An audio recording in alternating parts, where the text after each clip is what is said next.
ya. Oh. Terus biasanya untuk ininya targetnya anak-anak atau semua usia? Jadi konsepnya karena tempatnya sebenarnya ini awalnya pengen ikut meramaikan gerakan literasi gitu. Oh, iya. Terus karena banyak teman-teman juga yang suka, terus dimulai gitu semacam rumah pohon, karena emang tempatnya dibangunnya di atas pohon. Cuma lumayan sih. Terus karena kita juga suka naik gunung sekalian, jadi shelter kopi gratis untuk teman-teman dari mana aja yang mampir situ kayak pos gitu ya. Iya, karena itu jalur ke Katimojong. Ya sekalian. Tapi kalau untuk kampung bukunya sendiri untuk pendatang atau untuk orang lokal, untuk anak-anak? Semua ya. Iya, hampir semua buku kita sediakan, termasuk yang buku-buku misalnya agama apapun ada. Iya. Ya. Karena tabunya kan juga macam-macam dari semua umum kok. Iya. Pertanian dia. Oh ya. Banyak yang belum jalan juga. Kita pengen buat semacam kurikulum juga untuk misalnya anak-anak kan biasanya untuk dirangsang pengen membaca harus happening gitu. Maksudnya ada sesuatu ya. Mengumpulkan mereka kegiatan-kegiatan. Terus karena maksudnya kita menyediakan shelter gratis, kita menyediakan misalnya kopi gratis, dan biasanya pengunjung Latimojong itu akan punya waktu gitu, sehingga sehari bareng atau 2 hari ketika akan masuk, rencananya kurikulumnya seperti itu. Jadi mereka yang datang ini usahakan sharing sesuatu untuk anak-anak misalnya. Oh, iya. Ya, tapi itu kayak desa ya, kayak berarti dia juga desa tuh ya. Oh, desa. Iya. Oke. Terus apa lagi? Siapa lagi tahu? Nah, ini baru belum mulai tapi berkenalan saja dulu, ada komunitas apa saja. Iya, silakan.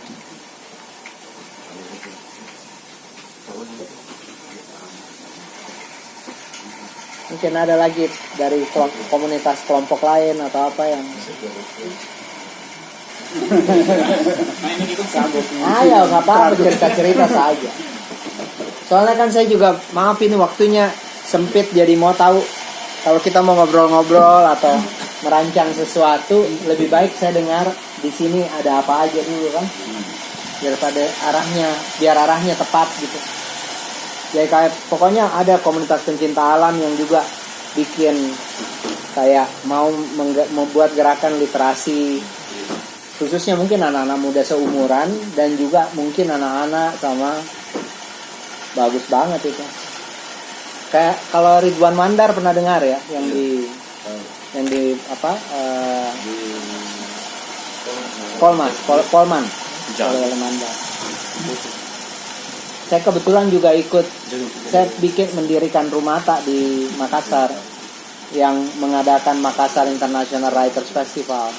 Dan itu tamunya setiap tahun juga dari mana-mana, mulai dari penulis, penerbit, sampai teman-teman kayak yang ada penggerak komunitas dari Lampung yang udah setiap tahun jadi volunteer. Dan dengan jadi volunteer dia punya jaringan. Jadi saya kalau boleh menyarankan, kalau kenal dengan Kak Jimpe di Kampung Buku, bilang aja bagaimana caranya teman-teman setiap tahun itu kan diadakannya cuma 4 hari di bulan Juni. Mungkin minta jadi volunteer aja. Volunteer itu kalau kita punya bahasa Inggris sedikit, kita bisa jadi penerjemah. Kalau kita sudah punya pengalaman baca lebih banyak, kita bisa jadi moderator untuk diskusi-diskusi, peluncuran buku. Dan yang datang tuh Sapardi Djoko Damono, Joko Pinurbo, Lela Hudori. Jadi bagus gitu untuk buka-buka apalah yang kurang terbuka. Kalau kita siapa tahu sudah terbuka ya syukurlah, tapi siapa tahu ada yang mau dibuka lagi kan lumayan tuh. Apalagi ya, mungkin Anta kali barangkali buka ada idenya apa hari ini, karena saya atau memperkenalkan teman-teman kalau singkat berkenalan perkenalkan itu. Sumdana mau dulu. Mana tadi bagus? Ayo, Ada silakan. ide? Ya. Iya, silakan. Iya, saya Dana, kakaknya Riri. Kebetulan saya bekerja di dunia kreatif juga, tapi saya di dunia anak-anak. Lebih banyak di dunia anak-anak saya bikin animasi Adi Soko Jarwo itu saya bikin. Terus ya saya tadi ngobrol sama Anto. Mungkin kita coba jawab permasalahan apa kira-kira nih. Kalau dari anak muda, permasalahan yang kita bisa lihat di lingkungan kita apa? Mungkin anak-anak kampung sendiri, anak-anak kita sendiri nih, bahkan anak-anak kita nanti, anak-anak teman-teman nanti, kira-kira dengan kondisi situasi seperti ini, digital yang merambah kemana-mana, terus terbuka banget gitu loh. Apa sih yang kira-kira yang bisa kegiatan yang kita bisa bikin buat anak-anak kampung biar mereka tetap nggak gampang gitu terpengaruh dengan pengaruh-pengaruh luar itu.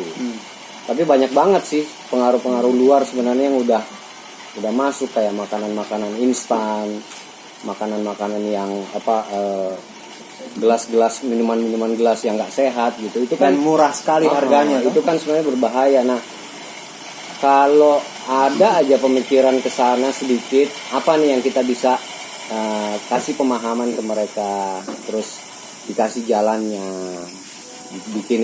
diajak orang tim-tim kreatif lain untuk bikin workshop yang menarik buat mereka gitu.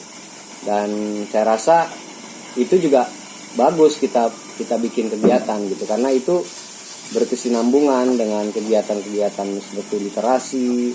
Terus mungkin itu juga akan lebih menarik kampungnya, karena ada sebuah kampung yang anak-anak mudanya tuh justru mikirin anak-anak gitu.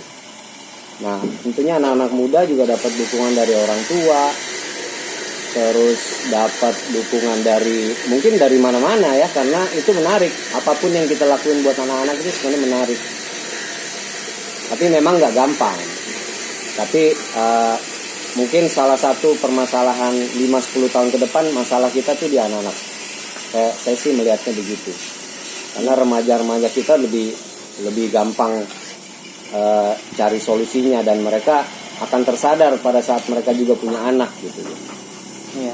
Jadi menurut saya kegiatan-kegiatan tempat-tempat seperti ini, atau kita bikin kegiatan itu ya, literasi itu fokus di anak-anak juga penting gitu.